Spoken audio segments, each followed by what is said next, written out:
ನಾನು ಗೌತಮ್ ಆರ್ ಅಂತ, ಮೂಲತಃ ಮೈಸೂರವನು. ನನ್ನ ಮೊದಲನೇ ಸಿನಿಮಾ ಆ್ಯಕ್ಟರ್ ಆಗಿ ಪ್ರೇಮಗಿಮ ಜಾನೆದು ಅಂತ ಒಂದು ಸಿನಿಮಾ ಮಾಡಿದ್ದೆ. ನಾನು ಪಲ್ಲವಿ ಗೌಡ ಆ್ಯಂಡ್ ಮುಂತಾದವರು ಆ್ಯಕ್ಟ್ ಮಾಡಿದ್ವಿ. ಚೇತನ್ ಅವರು ಡೈರೆಕ್ಟ್ ಮಾಡಿದರು. ಅದಾದ ನಂತರ ಸಿಂಧೂರ ಅಂತ ಒಂದು ಸೀರಿಯಲ್ನ ಅಲ್ಲಿ ಆ್ಯಕ್ಟ್ ಮಾಡಿ 2 years. ಅದಾದಮೇಲೆ 2024 ಏಪ್ರಿಲಲ್ಲಿ 4ನೇ ಆಯಾಮ ಅಂತ ಒಂದು ಹಾರರ್ ಥ್ರಿಲ್ಲರ್ ಸಿನಿಮಾ ರಿಲೀಸ್ ಆಯಿತು. ಅದರದ್ದು ಆ್ಯಕ್ಟರ್ ಡೈರೆಕ್ಟರ್ ಆಗಿ ಕೆಲಸ ಮಾಡಿದ್ದೀನಿ. ಅದಾದಮೇಲೆ ಒಂದು ಪುಟ್ಟ ವಿಚಾರ, ಆ್ಯಕ್ಚುಲಿ ಏನು ಅಂತ ಹೇಳಿದ್ರೆ, ಸಿನಿಮಾ ಮಾಡಬೇಕಾದ್ರೆ ಇವಾಗ ಯಾವ ಥರ ಆಗೋಗಿದೆ ಅಂದರೆ ಒಂಥರ ಗಡ್ಬಡ್ ಥರ ಆಗಿದೆ. ಒಂದು ಸಿನಿಮಾ ಅಂದರೆ ಒಂದು ಬಜೆಟ್ ಇರುತ್ತೆ ಆಲ್ರೆಡಿ. ಆ ಬಜೆಟಿಗೆ ತಕ್ಕಂತೆ ಆ್ಯಕ್ಟರ್ನ ಹಾಕೊಳ್ಳೋಣ, ಅವ್ರಿಗೆ ಟಿ ವಿ ರೇಟ್ಸ್ ಎಷ್ಟಿದೆ, ಅವ್ರಿಗೆ ಸಿನಿಮಾ ಬಿಸ್ನೆಸ್ ಎಷ್ಟಿದೆ ಅದನ್ನು ನೋಡಿಕೊಂಡು ಅದಾದಮೇಲೆ ಕಾಮಿಡಿಯನ್ಸ್ ತರೋಣ, ಅದಕ್ಕೆ ತಕ್ಕಂತೆ ಮ್ಯೂಸಿಕ್ ಡೈರೆಕ್ಟರ್ಸ್ನ ತರೋಣ, ಸಿಂಗರ್ಸ್ ತರೋಣ. ಈ ಥರ ಅದೇನಾಗ್ಬಿಟ್ಟಿದೆ ಅಂತ ಹೇಳಿದ್ರೆ ಒಂಥರ ಮನೆ ಕಟ್ಟದಂಗೆ ಆಗ್ಬಿಟ್ಟಿದೆ. ಬಟ್ ನನಗೆ ಸ್ಲೋ ಆಗಿ ಆಮೇಲಿಂದ ವಾಪಸ್ ಬ್ಯಾಕ್ ಟು ಬೇಸಿಕ್ಸ್ ಅನ್ನೋ ಥರ ಏನು ಅನ್ಸಕ್ಕೆ ಶುರು ಆಯಿತು ಅಂತ ಹೇಳಿದ್ರೆ, ಸಿನಿಮಾ ಯಾಕೆ ಮಾಡ್ತೀವಿ ಅಂತ ಹೇಳಿದ್ರೆ ಒಂದು ಕಥೆನ ಹೇಳೋದಕ್ಕೆ. ಆ ಕಥೆ ಹೇಳಬೇಕು ಅಂತ ನಮಗೆ ಮನಸ್ಸೊಳಗಡೆ ದುಡಿತಾ ಇದ್ರೆ this is worthy to be told. ಇದನ್ನು ಹೇಳೋದಕ್ಕೆ ಆ ಕಥೆಗೆ ಅಷ್ಟು ಶಕ್ತಿ ಇದೆ ಅಂತ ಅನ್ನಿಸ್ಬೇಕು. ಆ ಕಥೆನ ನೋಡಿದ್ಮೇಲೆ ನಿಮ್ಗೂ ಯಾರೇ ಆಡಿಯನ್ಸ್ ಅದನ್ನು ನೋಡ್ತಿದ್ರು, ಅದನ್ನು ತಗೊಳ್ತಾ ಇದ್ರು, ಅದರಿಂದ ಅವ್ರಿಗೇನೋ ಒಂದು ಲೈಫ್ ಚೇಂಜಿಂಗ್ ಥಿಂಗ್, ಪ್ರಾಬ್ಲಿ 0.001% ಅವ್ರ ಲೈಫಲ್ಲಿ ಏನೋ ಒಂದು ಚಿಕ್ಕ ವಿಷಯ ಚೇಂಜ್ ಆದ್ರೂ ಅದು ಸಿನಿಮಾ ಮೇಕರ್ಸ್ಗಿರುವಂತಹ ಒಂದು ಜವಾಬ್ದಾರಿ, ಅದನ್ನು ತಲುಪಿಸಿದಾಗ ಆಗುತ್ತೆ. ಅದೇ ರೀತಿ ನಾವು ಚಿಕ್ಕವರಿರ್ಬೇಕಾದ್ರೆ ಸುಮಾರು ಸಲ ಅಂದ್ಕೊಂಡಿರ್ತೀವಿ ದ್ಯಾಟ್ ಇದೇನೋ ಸರಿ ಇಲ್ಲ ಅಂತ ಹೇಳ್ತಾರೆ, ನಾವೇ ಸರಿ ಮಾಡಿಬಿಡೋಣ ಅಂತ ಎಷ್ಟೊಂದು ಸಲ ಅನಿಸ್ತಿರುತ್ತೆ. ನಮ್ಗೆ ಗೊತ್ತಿರಲ್ಲ ಅದಾಗಲ್ಲ, ಸರಿ ಮಾಡೋಕ್ಕಾಗಲ್ಲ ನಮ್ಮ ಕೈಲಿ ಅಂತ. ಬಟ್ ಅದು ಗೊತ್ತಿರಲ್ವಲ್ಲ, ಅದೇ ಬ್ಲೆಸ್ಸಿಂಗ್. ಗೊತ್ತಿಲ್ಲದೆ ಹೋಗಿ ಕೈ ಹಾಕ್ಬಿಡ್ತೀವಿ. ಕೈ ಹಾಕಿದ ಮೇಲೆ ಎಷ್ಟೊಂದು ಕೆಲಸಗಳಾಗ್ಬಿಡುತ್ತೆ. ಸೊ ನಾವ್ಯಾವುದೋ ವ್ಯವಸ್ಥೆನ ದೂರೋದಾಗಲಿ ಅಥವಾ ಬೇರೆ ಯಾರೋ ಸರಿ ಮಾಡಲಿ ಅನ್ನೋದಾಗಲಿ, ಇನ್ಫ್ಯಾಕ್ಟ್ ಇಂಡಸ್ಟ್ರಿ ಏನಾದರೂ ತಪ್ಪಿದ್ರೂ ಬೇರೆ ಯಾರೋ ಬಂದು ಸರಿ ಮಾಡಲಿ, ದೊಡ್ಡವರು ಸರಿ ಮಾಡಲಿ ಅನ್ನೋದನ್ನು ಬಿಟ್ಟು, ಹೇಗೆ ಇವಾಗಿರೋ ಸ್ಟಾರ್ಸ್ ಹೇಳ್ತಾರೆ ದಟ್ ನಾವೇ ಮುನ್ನುಗ್ಗಬೇಕು, ನಾವೇ ಸರಿ ಮಾಡಬೇಕು ಅಂತ, ಆ ರೀತಿ ಈ ಸಿನಿಮಾದಲ್ಲಿ ಏನಾದರೂ ಒಂದು ಪ್ರಾಬ್ಲಮ್ ಆದಾಗ, ಅವ್ರ ಮನಸ್ಸಿಗೆ ತಟ್ಟಿದಾಗ ಅದನ್ನು ಅವರೇ ಮುಂದೆ ನಿಂತು ಅದನ್ನು ಜವಾಬ್ದಾರಿಯುತವಾಗಿ ತಗೊಂಡು ಅದನ್ನು ಸರಿ ಮಾಡ್ತಾರೆ ಅನ್ನೋದೇ ಪಂಚರತ್ನಗಳು. ಒಂದು ಚಿಕ್ಕ ಸ್ಪೆಷಾಲಿಟಿ ಏನು ಅಂತ ಹೇಳಿದ್ರೆ, ಇದನ್ನು ಸ್ಟಾರ್ಟಿಂಗ್ ಬರೀಬೇಕಾದ್ರೆ ಪಂಚಭೂತಗಳು ಅಂತ ಬರೆದಿದ್ದೆ ನಾನು. ಅದಕ್ಕೆ ಸಾಂಗಲ್ಲೂ ಪಂಚಭೂತಗಳು ಅಂತ ಬರುತ್ತೆ. ಪಂಚಭೂತಗಳು ಅಂದಾಗೆ 5 ಎಲಿಮೆಂಟ್ಸ್ ಆಫ್ ನೇಚರ್. ಅದರಲ್ಲಿ ಎಲ್ಲರ ಕ್ಯಾರೆಕ್ಟರ್ ಹೆಸರುಗಳು ಹಾಗೆ ಇದೆ, ಅವ್ರ ಕ್ಯಾರೆಕ್ಟರಿಸ್ಟಿಕ್ಸು ಹಾಗೆ ಇದೆ. ಭುವನ್ ಪ್ರಥಮ್ ಆ್ಯಕ್ಟ್ ಮಾಡಿರೋ ಅಂತ ರೋಲ್ ಹೆಸರು ಭುವನ್ ಅಂತ, ತುಂಬ ತಾಳ್ಮೆ ಇರುವಂಥ ಕ್ಯಾರೆಕ್ಟರ್. ನೆಕ್ಸ್ಟ್ ಜೀವಿಕಾ ಅಂತ, ಆದ್ಯ ಆ್ಯಕ್ಟ್ ಮಾಡಿರೋ ಕ್ಯಾರೆಕ್ಟರ್. ಸೊ ಜೀವಿಕಾ ಅಂದರೆ ನೀರು ಥರ, ಯಾವ ಕಡೆ ತಗ್ಗು ಬಗ್ಗಿರುತ್ತೆ ಆ ಕಡೆ ಫಾಲೋ ಆಗುತ್ತೆ ವಿತ್ ಫ್ಲೋ ಅನ್ನೋ ಥರ. ನೆಕ್ಸ್ಟ್ ತಾನ್ವಿ ಆ್ಯಕ್ಟ್ ಮಾಡಿರೋಂಥ ರೋಲ್ ಜ್ಯೋತಿ ಅಂತ. ಸೊ ಅದು ಯಾವಾಗಲೂ ಫೈರ್ ಥರ ತುಂಬ energetic character. Next Vihaan act ಮಾಡಿರೋಂಥ ಕ್ಯಾರೆಕ್ಟರ್ ಅನಿಲ್ ಅಂತ. ಸೊ ಗಾಳಿ, ಅದನ್ನು ತುಂಬ ಯಾವ ಕಡೆ ಹೋಗುತ್ತೆ ಆ ಕಡೆ, ಆ ಥರದ್ದೊಂದು ಕ್ಯಾರೆಕ್ಟರ್. ನೆಕ್ಸ್ಟ್ ಯಶಸ್ ಆ್ಯಕ್ಟ್ ಮಾಡಿರೋಂಥ ಕ್ಯಾರೆಕ್ಟರ್ ಆಕಾಶ್ ಅಂತ. ಸೊ ಅವ್ರವ್ರ ಕ್ಯಾರೆಕ್ಟರ್ ತಕ್ಕಂತೆ ಡಿಸೈನ್ ಮಾಡಿರೋಂಥ ಸಬ್ಜೆಕ್ಟ್ ಅದು ಪಂಚಭೂತಗಳು ಅಂತ. But again it might give a different feeling. ಭೂತಗಳು ಅಂತ ತುಂಬ ಜನ ಪಂಚಭೂತಗಳು ಅಂತ ಒಟ್ಟಿಗೆ ನೋಡಲ್ಲ. ಸೊ ಅದನ್ನು ಪಂಚರತ್ನಗಳು ಅಂತ ಚೇಂಜ್ ಮಾಡೋಣ ಅಂತ ವೆಂಕಟಗೌಡ ಒಂದು ಸಜೆಷನ್ ಕೊಟ್ಟು ವಿಥೌಟ್ ಓಕೆ ಸೂಟ್ ಆಗ್ತಾ ಇದೆ, ಹಾಗೆ ಇರಲಿ ಅಂತ ಮಾಡಿದ್ದೀವಿ. ವರ್ಷದಿಂದ ಒಂದು ಸಿನಿಮಾ ಮಾಡಬೇಕು ಅಂತ ಆಸೆ ಇತ್ತು ಸರ್. ಆದರೆ ನಮ್ಮ ವೆಂಕಟಗೌಡರು ಸ್ನೇಹಿತರು ಇದು ಸಿನಿಮಾ ನಡೀತಾ ಇದೆ, ಟೇಕ್ಔಟ್ ಅವ್ನು ಮಾಡ್ತೀರಾ ಅಂತ ಅಂದರು. ಕತೆ ಎಲ್ಲ ಹೇಳಿದ್ರು, ಚೆನ್ನಾಗಿತ್ತು. ಅದಕ್ಕೆ ನಾವು ಎಕ್ಸಿಬಿಟ್ರು ಡಿಸ್ಟ್ರಿಬ್ಯೂಟರ್ ಎರಡೂ ಆಗಿರೋದ್ರಿಂದ ಕತೆ ಚೆನ್ನಾಗಿ, ಮಕ್ಕಳು ಸಿನಿಮಾ ಚೆನ್ನಾಗಿ ಮಾಡ್ತಾ ಇದ್ದಾರೆ ಅಂತ ಅನಿಸ್ತು. ಅದನ್ನ ಟೇಕ್ಔಟ್ ತೊಗೊಂಡು ಸಿನಿಮಾ ಮಾಡಿ ಮುಗಿಸ್ತು. ಯಾವ ವಿಚಾರ ತುಂಬ ಇಷ್ಟ ಆಯಿತು ನಿಮಗೆ? ಯಾಕಂದರೆ ನೀವು ಸುಮಾರು ಸಿನಿಮಾ ಥಿಯೇಟರ್ ನೋಡಿದ್ದೀರಿ. ಇಲ್ಲ, ಮಕ್ಕಳು ತುಂಬ ಚೆನ್ನಾಗಿ ಮಾಡಿದ್ದಾರೆ. ಅದರಲ್ಲಿ ಎಲ್ಲರೂ ಒಬ್ಬೊಬ್ಬರು ಒಂದೊಂದು ಅವ್ರದ್ದು ಪ್ರತಿಭೆನ ತೋರಿಸಿದ್ದಾರೆ. ಅದರಲ್ಲಿ ಈ ವಯಸ್ಸಿನಲ್ಲಿ ಚಿಕ್ಕ ಮಕ್ಕಳು ನಾವು ಆವಾಗ ಈ ಆ್ಯಕ್ಟಿಂಗ್ ಎಲ್ಲ ನಮಗೆಲ್ಲ ಏನು ಗೊತ್ತಿರಲಿಲ್ಲ. ಇವಾಗ ಈ ಮಕ್ಕಳು ಇಷ್ಟೊಂದು ಸ್ಫೂರ್ತಿಯಾಗಿ ಮಾಡೋದ್ರಿಂದ ಅವ್ರಿಗೆಲ್ಲ ಪ್ರೋತ್ಸಾಹ ಮಾಡಬೇಕು ಅನ್ನೋದು ಒಂದು ಅನಿಸ್ತು. ಅದರಿಂದ ಮಕ್ಕಳು ಸಿನಿಮಾ ಇರೋದ್ರಿಂದ ಒಂದು ಸ್ವಲ್ಪ ಇನ್ನು ಹುಡುಗರೆಲ್ಲ ಜನ ಹುಡುಗರು ಇನ್ನು ಮುಂದಕ್ಕೆ ಇವರೆಲ್ಲ ಒಳ್ಳೆ ನಟರಾಗ್ಬೋದು, ಮುಂದಕ್ಕೆ ಬೆಳೀತಾರೆ. ಇಂಥ ಪ್ರೋತ್ಸಾಹ ಮಾಡೋಣ ಅನ್ನೋದು ಅಂತ ನಮಗೆ ಸಿನಿಮಾಗಳು ರೆಗ್ಯುಲರ್ ಆಗಿ ಮಾಡ್ತೀರಾ ಅಥವಾ ಏನೋ ಇಲ್ಲ, ಒಳ್ಳೆ ಸಿನಿಮಾ ಬಂದರೆ ಮಾಡೋಣ. ನಮ್ಮ ಬಡ್ಜೆಟ್ಗೆ ಇವತ್ತಿನ ನೋಡ್ತಾ ಇರ್ಬೋದು ಸಿನಿಮಾಗಳು ಇಂಡಸ್ಟ್ರಿ ಹೆಂಗಿದೆ ಅಂತ. ಎಕ್ಸಿಬಿಷನ್ ಲೈನಲ್ಲೂ ನಿಮಗೆ ಗೊತ್ತಿದೆ ಎಷ್ಟು ಸಿನಿಮಾ ರಿಲೀಸ್ ಆಗ್ತಾ ಇದೆ ಅಂತ. ಆದರೂ ಸಿನಿಮಾಗಳು ನಿಲ್ತಾ ಇರೋ ಕೆಲವೇ ಬೆರಳಿಕೆಯಷ್ಟು. ಸಿನಿಮಾ ಚೆನ್ನಾಗಿದ್ರೂ ಓಡ್ತಾ ಇಲ್ಲ ಕೆಲವು ಸರ್. ಅದೇ ಥಿಯೇಟ್ರಿಗೆ ಜನ ಬರ್ತಾ ಇಲ್ಲ. ಆದರೆ ಒಳ್ಳೆ ಸಿನಿಮಾ ಇದ್ದರೆ ಥಿಯೇಟ್ರಿಗೆ ಬಂದೇ ಬಿಡ್ತಾರೆ ಜನ. ಸ್ಟಾರ್ಕ್ ಹಾಕಿದ್ರಿ, ಎಷ್ಟು ಥಿಯೇಟ್ರ್ ಬರಬೇಕಂತ ಪ್ಲ್ಯಾನ್ ಮಾಡಿದ್ದೀರಲ್ಲ? ನಾವೊಂದು 50 ಇಂದ 75 ಥಿಯೇಟ್ರು ಕನ್ಫರ್ಮ್ ಮಾಡಿದ್ವಿ. ಈಗ ಮೇನ್ ಥಿಯೇಟ್ರ್ ನಿಮ್ಮದೇ? ಹಾಂ, ಮೇನ್ ಥಿಯೇಟ್ರ್. ಮಾಲ್ಸ್ ಎಲ್ಲ ಇದೆ, ಮಾಲ್ಗಳೆಲ್ಲ ಕೊಟ್ಟಿದ್ದಾರೆ, ಶೋ ಕೊಟ್ಟಿದ್ದಾರೆ. ಮೇನ್ ಥಿಯೇಟ್ರ್ ನಮ್ಮದೇ. ಮೂವಿಲಿ ಆ್ಯಕ್ಟಿಂಗ್ ಮಾಡ್ಬೇಕಾರೆಲ್ಲ ಬೇರೆ ಮೂವಿಗಳಿಗೆ ಹೋದಾಗ ಅಂದರೆ ಚೂರು ಸೀರಿಯಸ್ಸು ಆ ಥರ ಎಲ್ಲ ಇತ್ತು. ಈ ಮೂವಿ ಶೂಟಲ್ಲೆಲ್ಲ ಜೋಕ್ಸು ಪ್ಲಸ್ ನಾವೆಲ್ಲ ಫ್ಯಾಮಿಲಿ ಥರ ಇದ್ವಿ, ಎಲ್ಲರೂ ಜೋಕ್ಸ್ ಮಾಡಿಕೊಂಡು. ಪ್ಲಸ್ ಗೌತಮ್ ಸರ್ಗೂ ಥ್ಯಾಂಕ್ಸ್ ಹೇಳ್ತೀನಿ ಈ ಮೂವಿಗೆ ನಂಗೆ ಒಂದು ಪಾರ್ಟ್ ಕೊಟ್ಟಿದ್ದಕ್ಕೆ. ಪ್ಲಸ್ ನಂದು ರಿಲೀಸ್ ಆಗ್ತಿರೋದು ಮೇನ್ ಕ್ಯಾರೆಕ್ಟರ್ದು ಇದು ಫಸ್ಟ್ ಮೂವಿ. 6th ಹೇಗಿರುತ್ತೆ ಜನರಲ್ ಬೇಸಿಸ್ ಸ್ವಲ್ಪ ಇನ್ನೂ ಕ್ಯೂರಿಯಾಸಿಟಿ ಇದೆ, ನೋಡೋಣ ಏನಾಗುತ್ತೆ ಅಂತ. ಸಿನಿಮಾ ಮಾಡಿದ್ಯಾ? ಇದನ್ನು ಮಾಡಿದ್ಯಪ್ಪ? ಹಾಂ ಸರ್. ಎಷ್ಟು ಸಿನಿಮಾ ಮಾಡಿದ್ಯಾ ಆಯ್ತು ಸರ್ ಇದುವರೆಗೂ 6 ಮಾಡಿದ್ದೀನಿ ಸರ್. ಹೌದಾ? ಓಕೆ. ಶೂಟಿಂಗ್ ಅಷ್ಟು ಚೆನ್ನಾಗಿತ್ತು? ಹಾಂ ಸರ್. ಏನಂತಿಲ್ಲ ಸರಿ, ಶಾವಿಗೆ ತಿಂದೆ ಸರಿ. ಈಗ ಕೇಳ್ತವ್ರೆ ಸರ್ ಈ ಮೂವಿಲಿ ನನ್ನ ನೇಮು ಅನಿಲ್ ಅಂತ, ಅಂದರೆ ಮೀನಿಂಗು ಗಾಳಿ ಅಷ್ಟು ಶುದ್ಧ ತರಲೆ. Okay sir, thank you. ನಮಸ್ತೆ ಎಲ್ಲರಿಗೂ. ನನ್ನ ಹೆಸರು ತನ್ವಿ.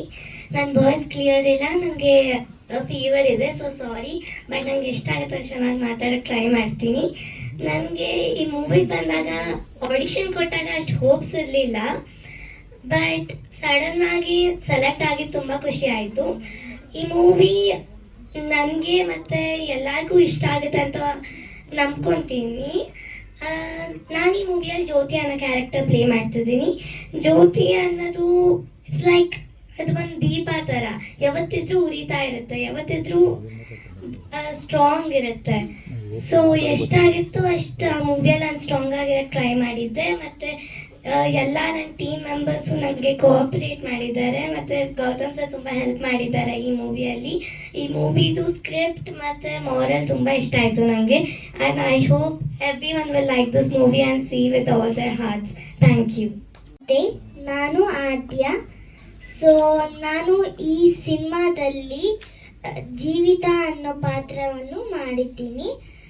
ಆ್ಯಂಡ್ ಸೊ ಈ ಮೂವಿಯ ಡೈರೆಕ್ಟರ್ ಆದ ಗೌತಮ್ ಸರ್ ತುಂಬಾ ಫ್ರೆಂಡ್ಲಿ ಆಗಿದ್ದರು. ಆ್ಯಂಡ್ ಇವ್ರು ಎಲ್ಲರೂ ನನ್ನ ಹತ್ರ ತುಂಬಾ ಎಂಜಾಯಿಂಗ್ ಆಗಿದ್ದರು. ಎಲ್ಲರಿಗೂ ನಮಸ್ಕಾರ. ನನ್ನ ಹೆಸರು ಪ್ರಥಮ್ ಅಂತ. ನಾನು ಈ ಪಂಚರತ್ನಗಳು ಮೂವಿಲಿ ಭುವನ್ ಅನ್ನೋ ಕ್ಯಾರೆಕ್ಟರ್ ಮಾಡಿದ್ದೀನಿ. ಇದರಲ್ಲಿ ನಾನೊಂಥರ ಮಿನಿ ಬ್ರಾಹ್ಮಣ ಇದ್ದಾಗೆ ಎಲ್ಲರಿಗೂ ಭಗವದ್ಗೀತೆಯಿಂದ ಒಂದೊಂದು ಪಾರ್ಟ್ ಎತ್ತು ಉಪದೇಶ ಮಾಡ್ತಾ ಇರ್ತೀನಿ. ಸೊ ಈ ಥರ ರೋಲ್ ನನಗೆ ಗೌತಮ್ ಸರ್ ಕೊಟ್ಟಿರೋದಕ್ಕೆ ತುಂಬ thank you. And producer sir ಹೇಳಿದಾಗೆ ಎಷ್ಟೊಂದು ಥಿಯೇಟ್ರಲ್ಲಿ ಮೂವಿ ರಿಲೀಸ್ ಆಗ್ತಾ ಇದೆ. ಸೊ ಎಲ್ಲರೂ ನಮ್ಮ ಮೂವಿ ನೋಡಿ ಸಪೋರ್ಟ್ ಮಾಡಿ ಅಂತ ಕೇಳ್ಕೊತೀನಿ. Thank you. That's all. ಮತ್ತು ಗೌತಮ್ ಪರಿಚಯ ಆಗಿದ್ದು ಸುಮಾರು 2016 ಐ ಥಿಂಕ್ 2016-17 ಸಿಂಧೂರ ಅಂತ ಒಂದು ಧಾರಾವಾಹಿ ಬರ್ತಾ ಇತ್ತು. ಅದರಲ್ಲಿ ನನ್ನ ಮಗನ ಪಾತ್ರ.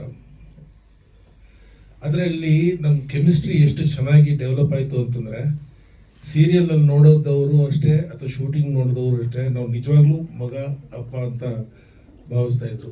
ಅಷ್ಟು ಚೆನ್ನಾಗಿ ನಮ್ಮಿಬ್ಬರದು ಹೊಂದಾಣಿಕೆ ಇತ್ತು. And I must admit he is a great artist. And later on ಅವನು ಈ ಪಿಕ್ಚರಿಗೆ ಕೈ ಹಾಕಿ ಮಾಡಿದಾಗ ನಾನು ಅಂದ್ಕೊಂಡೆ ಇದು ಒಳ್ಳೆ ಲೈನೇ ತೊಗೊಂಡಿದ್ದಾರೆ ಇವನು ಗೌತಮ್ ಅಂತ. ಆ್ಯಂಡ್ ನನ್ನ ಎಣಿಕೆ ತಪ್ಪಿಲ್ಲ. You have taken a new field and with ನಿಮ್ಮ ಟ್ಯಾಲೆಂಟ್, ನಿಮ್ಮ ಇಮ್ಯಾಜಿನೇಷನ್ಗೆ ಅದು definitely you will be very successful ನನಗನ್ಸುತ್ತೆ. ಸೊ ಆವಾಗ ನನ್ನ ಕರೆದುಬಿಟ್ಟು ಒಂದು ಎಜುಕೇಷನ್ ಮಿನಿಸ್ಟರ್ ಈ ಚಿಕ್ಕ ಮಕ್ಕಳು ಈ ಥರ ಎಲ್ಲ ಸಾಧಿಸಿದ್ದಾರೆ, ಅವ್ರಿಗೆಲ್ಲ ನೀವು ಆನರ್ ಮಾಡೋ ಸೀನ್ ಇರುತ್ತೆ ಬನ್ನಿ ಅಂದಾಗ ನಾನು ಖುಷಿಯಾಗಿ ಒಪ್ಕೊಂಡು ಹೋಗಿ ಅರ್ಧ ದಿನ ಶೂಟಿಂಗ್ ಆಯಿತು ಮಹಾಲಕ್ಷ್ಮಿ ಲೇಔಟ್ ಏರಿಯಾದಲ್ಲಿ. And I really enjoyed the company of the children, beautiful children. So thank you Gautam for giving me this opportunity. ನನ್ನ ಹೆಸರು ಬಿಂದು. ಬಾಲ್ಯದಿಂದ ರಂಗಭೂಮಿ ಕಲಾವಿದೆ. ಸೊ ಒಂದಷ್ಟು ಮೂವಿಗಳಲ್ಲಿ ಸಣ್ಣ ಸಣ್ಣ ಪಾತ್ರ ಮಾಡ್ತಾ ಇದ್ದೀನಿ ಇವಾಗ. ಆ್ಯಂಡ್ ಸದ್ಯಕ್ಕೆ ಶ್ರೀ ರಾಘವೇಂದ್ರ ಮಹಾತ್ಮೆ ಸೀರಿಯಲಲ್ಲಿ ರಾಯರ ಅತ್ತಿಗೆ ರೋಲ್ ಮಾಡ್ತಾ ಇದ್ದೀನಿ. ಈ ಮೂವಿ ನನಗೆ ಗೌತಮ್ ಸರ್ ಆಫರ್ ಮಾಡಿದ್ದು and all of A sudden ಇದ್ದಿದ್ದು. ನಾನು ಮಾಡ್ಬೋದಾ ಮಾಡಬಾರ್ದಾ ಅನ್ನೋ ಕನ್ಫ್ಯೂಷನಲ್ಲಿದ್ದೆ. ಬಟ್ ಇಲ್ಲ, ನೀನು ಮಾಡ್ತೀಯ ಮಾಡು ಅಂತ ಮಾಡಿಸಿದ್ರು. ಅಷ್ಟೊಂದು ಎಕ್ಸ್ಪೆಕ್ಟೇಷನ್ಸ್ ಏನಿರಲಿಲ್ಲ. ವೆರಿ ರಾ ಸಬ್ಜೆಕ್ಟ್ ಇದು. ನೀವು ನೋಡಿದ್ರೆ, ಸಿನಿಮಾ ನೋಡಿದ್ರೆ ಗೊತ್ತಾಗುತ್ತೆ. ತುಂಬ ಏನೋ ಫ್ಯಾಂಟಸಿ ಆಗಲಿ, ಏನೋ ತುಂಬ ಕಲರ್ಫುಲ್ ಆ ಥರ ಎಲ್ಲ ಏನೂ ಬರಲ್ಲ. ರಾ ಸಬ್ಜೆಕ್ಟ್, ದಿನನಿತ್ಯದಲ್ಲಿ ಏನು ನಡೆಯುತ್ತೆ ಅದು. ಬಟ್ ಅದರಲ್ಲೂ ಒಂದಷ್ಟು ಮೆಸೇಜ್ನ ಪಾಸ್ ಆನ್ ಮಾಡ್ಬೋದು ನಾವು ಆಡಿಯನ್ಸ್ಗೆ, ಹೇಗೆ ಹೇಳ್ಬೋದು ಅನ್ನೋದನ್ನು ಪ್ರಯತ್ನ ಪಟ್ಟಿದ್ದೀವಿ ಇಲ್ಲಿ. ತುಂಬ ಸಿಂಪಲ್ ಮೆಸೇಜ್. ಲೈಕ್ ಮಕ್ಕಳು ಎಲ್ಲರೂ ವಿಭಿನ್ನ ರೀತಿ ಇರ್ತಾರೆ. ಜಸ್ಟ್ ಬಿಕಾಸ್ ಒಬ್ಬರು ಚೆನ್ನಾಗಿ ಸ್ಕೋರ್ ಮಾಡ್ತಾರೆ ಅಂದ ತಕ್ಷಣ ಅವರು ಗ್ರೇಟು, ಇನ್ನೊಬ್ಬರು ಏನೋ ಅವರಷ್ಟು ಟ್ಯಾಲೆಂಟೆಡ್ ಇಲ್ಲ ಅಂತ ಹೇಳೋದಕ್ಕಾಗೋದಿಲ್ಲ. ಸೊ ಆ ಥರ ಒಂದು ಮೆಸೇಜ್ ಆಗಲಿ, ಇಲ್ಲ ನಮ್ಮ ಆ್ಯಸ್ ಎ ಸಿಟಿಸನ್ ನಾವು ಯಾವ ಥರ ನಡ್ಕೊಳ್ಬೇಕಾಗಿದೆ ಒಂದು ಜಾಗದಲ್ಲಿ, ಆ ಥರ ಸಣ್ಣ ಸಣ್ಣ ಮೆಸೇಜನ್ನು ಪಾಸ್ ಆನ್ ಮಾಡುವಂಥ ಪ್ರಯತ್ನ ಈ ಸಿನಿಮಾದಿಂದ ಮಾಡಿದ್ದೀವಿ. ತುಂಬ ಚೆನ್ನಾಗಿ ಬಂದಿದೆ. ತುಂಬ ನೀಟಾಗಿ ರಾ ಕಾಣಿಸುತ್ತೆ. ಮಕ್ಕಳಂತೂ ತುಂಬ ಚೆನ್ನಾಗಿ ಮಾಡಿದ್ದಾರೆ. ಯಾರು ಆ್ಯಕ್ಟಿಂಗ್ ಮಾಡಿದ್ದಾರೆ ಅಂತ ಅನಿಸಲ್ಲ. ಅವರು ಎಂಜಾಯ್ ಮಾಡಿಕೊಂಡು ಒಂಥರ ಎಲ್ಲರೂ ಜೊತೆಯಾಗಿದ್ದು ಚೆನ್ನಾಗೆ ಮಾಡಿದ್ದಾರೆ. ಆ್ಯಂಡ್ ಗೌತಮ್ ಸರ್ ಕೂಡ ತುಂಬ ಚೆನ್ನಾಗಿ ಹ್ಯಾಂಡಲ್ ಮಾಡಿದ್ದಾರೆ. With a very little unit he has try to ಎಲ್ಲರನ್ನೂ ಮ್ಯಾನೇಜ್ ಮಾಡೋದಕ್ಕೆ. ಬಿಕಾಸ್ ಮಕ್ಕಳನ್ನ ಹ್ಯಾಂಡಲ್ ಮಾಡೋದು ಆಬ್ವಿಯಸ್ಲಿ ಕಷ್ಟ ಅಲ್ವಾ, ತುಂಬ ಪುಟ್ಟು ಮಕ್ಕಳು. ಸೊ ಸರ್ ಸರ್ ಸರ್ ಅದು ಮಾಡಿ ಇದು ಮಾಡಿ ಅಂತ ಕೇಳ್ತಾನೆ ಇರ್ತಾರೆ. ಬಟ್ ತುಂಬ ಚೆನ್ನಾಗಿ ಹ್ಯಾಂಡಲ್ ಮಾಡಿದ್ದಾರೆ. So I would like to thank Gautam sir for this opportunity. ಮತ್ತು ವೆಂಕಟ್ ಸರ್ ಆಗಲಿ, ನರೇನ್ ಸರ್ ಆಗಲಿ, ಥ್ಯಾಂಕ್ ಯು ಸೋ ಮಚ್ ನಿಮ್ಮ ಈ ರೀತಿ ನಮ್ಮನ್ನ ಪ್ರೋತ್ಸಾಹಿಸ್ತಿರೋದಕ್ಕೆ. So thank you. ಸೊ ಇಲ್ಲೆಲ್ಲ ಬಂದಿರೋದಕ್ಕೂ ಎಲ್ರಿಗೂ ಥ್ಯಾಂಕ್ ಯು ಹೇಳ್ತೀನಿ. So thank you. ಎಲ್ಲರೂ ಚಿತ್ರಮಂದಿರಕ್ಕೆ ಹೋಗಿ ನೋಡಿ ಈ ಸಣ್ಣ ಒಂದು ಸಬ್ಜೆಕ್ಟನ್ನು ಯಾವ ರೀತಿ ತೋರಿಸ್ಬೋದು ಅನ್ನೋ ಇದು ಎಷ್ಟೊಂದು ಜನ ಕನಸಾಗಿದೆ ಅಂತಲೇ ಹೇಳ್ಬೋದು. ಸೊ ಆದಷ್ಟು ಜನ ಹೋಗಿ ಮಾರ್ಚ್ 6 ಥಿಯೇಟರ್ಸಲ್ಲಿ ನೋಡಿ ಅಂತ ಕೇಳ್ಕೊಳ್ತೀನಿ. Thank you. ಎಲ್ರಿಗೂ ನಮಸ್ಕಾರ. ಗೌತಮು ನನಗೆ ಪ್ರೇಮ ಜಾನದು ಆದಮೇಲೆ ಸ್ವಲ್ಪ ಪರಿಚಯ ಆಗಿದ್ರು. ಕಾರಣಾಂತರಗಳಿಂದ ಅವ್ರದ್ದು 4ನೇ ನಾನು ರಿಲೀಸ್ ಮಾಡೋಕ್ಕಾಗಿಲ್ಲ, ಬಿಕಾಸ್ ಅವರು ಬೇರೆ ಏನೋ ಕಮಿಟ್ಮೆಂಟ್ಸಲ್ಲಿದ್ದರು. ಬಟ್ ಆ ಒಂದೂವರೆ ವರ್ಷದ ನಮ್ಮದು ಜರ್ನಿ, ನಾನು ಅವ್ರದ್ದು ಸಿನಿಮಾ ರಿಲೀಸ್ ಆದಮೇಲೆ ಫೋನ್ ಮಾಡಿದೆ, ಏನು ಮಾಡ್ತಾಯಿದ್ದೀರಾ ಅಂತ. ಈ ಥರ ಇಲ್ಲೊಬ್ರು ಒಂದು ಸಿನಿಮಾ ಪ್ಲಾನ್ ಮಾಡ್ತಾಯಿದ್ದೀವಿ ಅಂದರು. ಕಾನ್ಸೆಪ್ಟ್ ಕೇಳಿದೆ, ನನಗೆ ತುಂಬ ಇಷ್ಟ ಆಯಿತು. ಬೇಸಿಕಲಿ ಏನಕ್ಕೆ ನಾನು ನೀವು ಅಬ್ಸರ್ವ್ ಮಾಡ್ದಂಗೆ ನಾನು ಸ್ವಲ್ಪ ಕಂಟೆಂಟ್ ಓರಿಯೆಂಟೆಡ್ ಸಿನಿಮಾಗಳು ಜಾಸ್ತಿ ಮಾಡ್ತೀವಿ. ಅದಕ್ಕೆ ನಾವು ಜಾಸ್ತಿ ಪ್ರಾಮುಖ್ಯತೆ ಕೊಡ್ತೀವಿ. ಸೊ ಅದ್ರ ಪ್ರಕಾರ ನಾವು yearly 1 or 2 movies content oriented movie ಮಾಡ್ತೀವಿ ವಿತ್ ಕಮರ್ಷಿಯಲ್ಸ್. ಈ ಮೂವಿನೂ ಸ್ವಲ್ಪ ಅದೇ ರೀತಿ ಒಂದು ಬ್ರಿಡ್ಜ್ ಮೂವಿ ಲೆವೆಲ್ಗೆ ಪ್ಲಾನ್ ಮಾಡಿದ್ವಿ. ಸೊ ಅದೇ ರೀತಿ ನಡೀತಾ ಇದೆ. ಚೆನ್ನಾಗಿ ಬಂದಿದೆ. ಪ್ರತಿಯೊಂದು ಮಕ್ಕಳು ಕೂಡ ತುಂಬ ಚೆನ್ನಾಗಿ ಆ್ಯಕ್ಟ್ ಮಾಡಿದ್ದಾರೆ. ನ್ಯಾಚುರಾಲಿಟಿ ಕಾಣಿಸುತ್ತೆ ನಮಗೆ. ಕಂಟೆಂಟ್ ವೈಸು ಅವಾಗಲೇ ಕೇಳಿದ್ರಿ ನೀವು, ಗೌರ್ಮೆಂಟ್ಗೆ ಏನಾದ್ರು ಸಂದೇಶ ಕೊಡೋದಿದೆಯಾ ಅಂತ. ಸರ್, ಗೌರ್ಮೆಂಟ್ಗೆ ಆಲ್ರೆಡಿ ಸಂದೇಶ ಇದ್ರಲ್ಲಿ ಹೋಗುತ್ತೆ. ಬಟ್ ಇನ್ನೊಂದೇನೆಂದರೆ, ನಾವು ಈ ಸಿನಿಮಾ ಮೂಲಕ ಅಂದರೆ ಡೈರೆಕ್ಟರು ಥಾಟ್ಸ್ ಪ್ರಕಾರ ಹೇಳ್ತಾ ಇರೋದೇನೆಂದರೆ, ನಾವು ಅವ್ರು ಮಾಡ್ತಾರೆ ಇವ್ರು ಮಾಡ್ತಾರೆ ಅಂತ ವೆಯ್ಟ್ ಮಾಡಿ ಸರಿ ಮಾಡ್ಕೊಳ್ಳೋದಕ್ಕಿಂತ ನಮ್ಮ ಕೈಲಿ ಎಷ್ಟಾಗುತ್ತೆ ಅಷ್ಟು ನಾವು ನಮ್ಮ ರೋಡಲ್ಲಿ ಅಟ್ಲೀಸ್ಟ್ ಸಪೋರ್ಟ್ ಮಾಡಿ ಮಾಡ್ಕೋಬೋದು ಅನ್ನೋದು ನಮ್ಮ ಒಂದು ಇಂಟೆನ್ಷನು. ಅಂದರೆ ಆ ಮಕ್ಕಳು ತಮ್ಮ ರೋಡಲ್ಲಿ ಅವ್ರಿಗೆ ಕೈಲಿ ಏನೂ ಮಾಡೋಕ್ಕಾಗಲ್ಲ ಅನ್ನೋ ಸಿಚುವೇಶನ್ ಇರೋ ಮಕ್ಕಳೇ ಒಂದು ರೋಡ್ ರೆಡಿ ಮಾಡ್ಕೊಂಡು ಎಲ್ಲ ರೆಡಿ ಮಾಡ್ತಾರೆ. ಸೊ ಆ ಥರದೊಂದು ಕಾನ್ಸೆಪ್ಟ್ ತೋರಿಸಿದ್ವಿ. ಸೊ ನಾವು ಅಂದರೆ ಬೇರೆ ಮೇಲೆ ಡಿಪೆಂಡೆನ್ಸಿನೂ ನಾವು ಕಡಿಮೆ ಮಾಡಬೇಕು. ಅವ್ರು ಮಾಡ್ತಾರೆ ಅಂತ ವೆಯ್ಟ್ ಮಾಡೋದಕ್ಕಿಂತ ಮಾಡಬೇಕು ಅನ್ನೋದೊಂದು ಕಾನ್ಸೆಪ್ಟ್ ಕೊಟ್ಟಿದ್ದೀವಿ. ಸೊ ದಯವಿಟ್ಟು ನೋಡಿ. ಮತ್ತು ಪ್ರತಿಯೊಂದು ಆಯಾ ಕ್ಯಾರೆಕ್ಟರ್ ಡಿವಿಷನ್ ಮೇಲೆ ಬೇರೆ ಬೇರೆನೇ ರೋಲ್ ಇದೆ. ದಯವಿಟ್ಟು ನೋಡಿ. ಮಕ್ಕಳ ಸಿನಿಮಾ 6ನೇ ತಾರೀಕು ಮಾರ್ಚ್ ರಿಲೀಸ್ ಆಗ್ತದೆ. ದಯವಿಟ್ಟು ಸಪೋರ್ಟ್ ಮಾಡಿ. 50 ರಿಂದ 70 ಸೆಂಟ್ರು ಗೌರ್ಮೆಂಟ್ ಬಂದರೆ ರಿಲೀಸ್ ಮಾಡ್ತಾ ಇದ್ದೀವಿ. ನಾನು ಸಪೋರ್ಟ್ ಮಾಡ್ತಾ ಇದ್ದೀನಿ.